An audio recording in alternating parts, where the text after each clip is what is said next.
Okay, good morning everybody. You're all very welcome to Athlone and to the third annual Conul conference. My name is Ellen Breen and I'm co-chair of the conference organising committee along with my colleague Carmel O'Sullivan. Now before I invite the chair of the Conul board to formally open the conference and introduce our keynote speaker this morning, I just have a few housekeeping items to share with you. First item, if you don't already know, is that our conference hashtag is ConulAC17.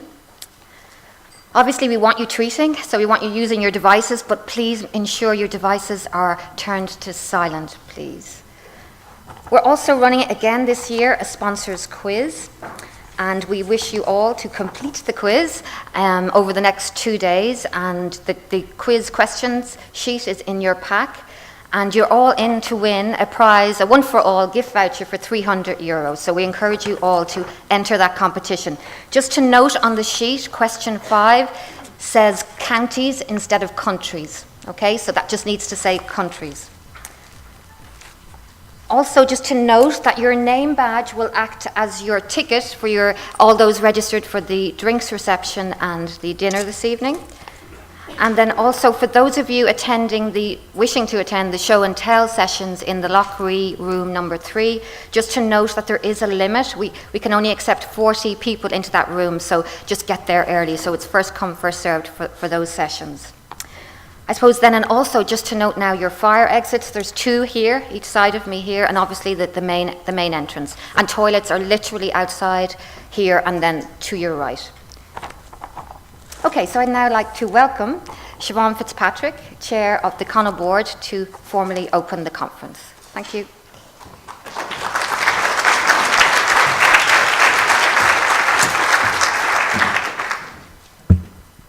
Thanks very much, Ellen.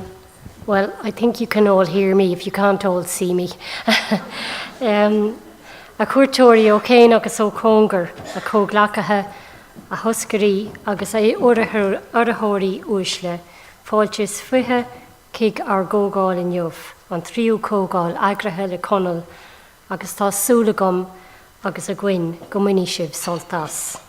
On behalf of Conul Board, a very sincere and warm welcome to our delegates from near and far, from the UK, the US and Finland, and our own island. And a very warm welcome as well to our speakers, our generous sponsors and exhibitors. I'd especially like to welcome our keynote speakers, Laura Condemsey and Danny Kingsley. Welcome to all those who've provided posters, and there's a competition for that as well. And do please take the time to go and have a look at the poster sessions. Welcome to our Student Bursary Award winners, Louise Wasson and Sophie Lynch. And a very big thank you in advance to Ellen and all the wonderful conference team for your hard work and initiative in organising this conference.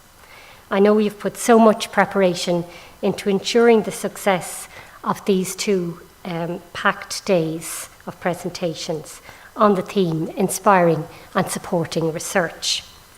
I'd like to personally thank Ellen, Carmel and Lorna for their timely and valued communications throughout the past few months. I've been asked by the team to draw your attention to 2 innovations this year: the show and tell sessions this afternoon and tomorrow afternoon in the Lochrie suite. And please note, the Lochrie suite, I've already done a recce, go back to the very front of the hotel, turn left and keep going. Head as if you're going for the health spa, okay, but don't dilly-dally there. And there are 2 rooms, Lochrie 2 and 3 are down there. So I've been informed that show and tell is a kind of speed dating. The second announcement is that there will be a panel discussion tomorrow afternoon at 3:35, chaired by Sandra Collins. And this is another innovation for the conference, and that will be here in Clonmacnoise. Now, I also want to just reiterate the warm welcome to the sponsors and exhibitors, and to remind you, please, to go and visit the sponsors and exhibitors who'll be delighted to speak with you and show you what they have on offer. Now, it used to be that the library was the repository of content in the form of theses, monographs and journal articles, themselves the outputs of research and the point de départ for further research. During the past few decades, research has burgeoned, as we all know, in all directions and across many fields, incorporating a multiplicity of formats with outputs ranging from huge data sets to electronic reports, varieties of digital formats, and all kinds of ancillary data, including the blog post, the online debate, and so on. My linguistic training always spurs me to critically consider the words we use. And of course, I've referred to the authoritative OED, itself a well-researched publication, and for many, the arbiter of the English language as she is spoke. The definition of research is systematic investigation or inquiry aimed at contributing to knowledge of a theory, topic, etc., by careful consideration, observation, or study of a subject. In later use, it's also original critical or scientific investigation carried out under the auspices of an academic or other institution. Occasionally, it's used with of. Now it's frequently used with into or on, and they all have subtle nuances. Frequently, it follows nouns and adjectives designating the subject or field of investigation, applied, audience, consumer, marketing, the list goes on. The extent of the categories in itself is an indicator of the changing nature and growth of research. A cursory scan of the first application of research as a mass noun yields the following diverse examples of usage. These are just a few random ones I picked. The first reference occurs in 1604 and relates to the explorer Ferdinand Magellan, after whom the straits are named. And it refers to the enterprise of Fernando Magellan, a Portugal gentleman, whose great courage and constancy in the research of this subject and happy success in the finding thereof gave the name of eternal memory to this strait. The key word here, constancy, persistence. Think the long search for the Higgs boson. Then we have Holder in 1694 in his treatise on harmony. The matter lies deep in nature and requires much research into natural philosophy to unfold it. Keyword, unfolding, revealing, ergo discovery. Or Linden on the Chalybeate waters in 1748. When he thus abandons his water to all the rigour of chemical, or indeed any research or analysis, they must be in love with error who refuse to be undeceived. Keyword, undeceived. Refusal to be persuaded. Denial of fact.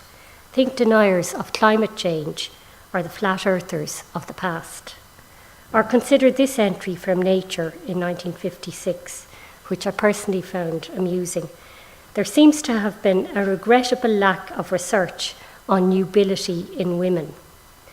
Did this relate to anthropological research, I wonder? The key point here is probably omission. Think about the connection between rigorous research and authority. I can't pronounce this, it's something like Sheboygan, Wisconsin Press in 1961.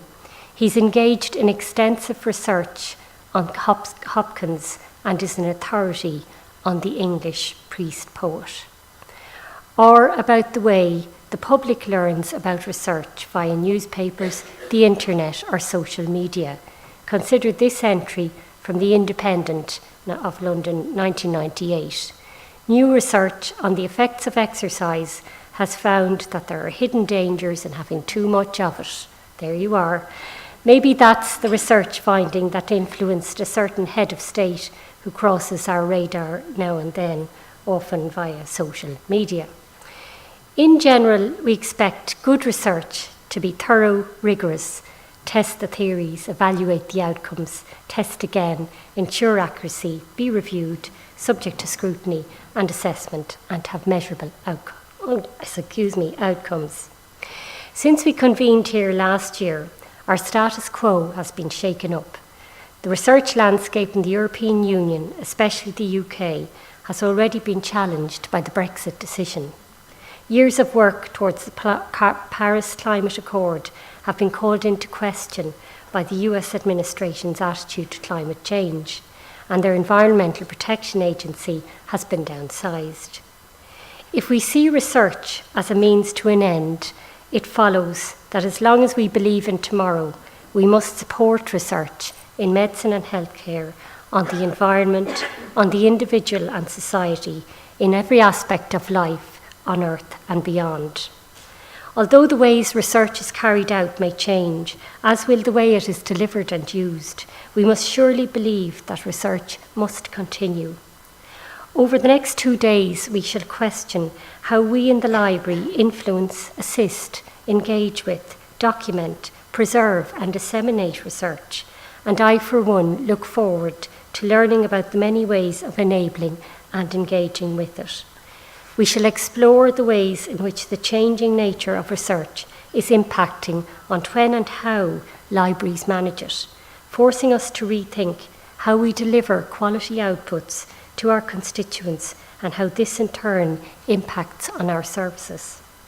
So it is my great pleasure to introduce our keynote speaker today, a man who's reflected deeply on all of these issues, Dr. Lorcan Dempsey, a Dubliner who started out in Dublin public libraries, went to UConn at the University of Bath, and to JISC before heading to the US, where he's now Vice President and Chief Strategist of OCLC. A much published author and with a very interesting blog post, Dr. Dempsey will today speak to us on the theme of The Network Reshapes the Research Library Collection. Thank you.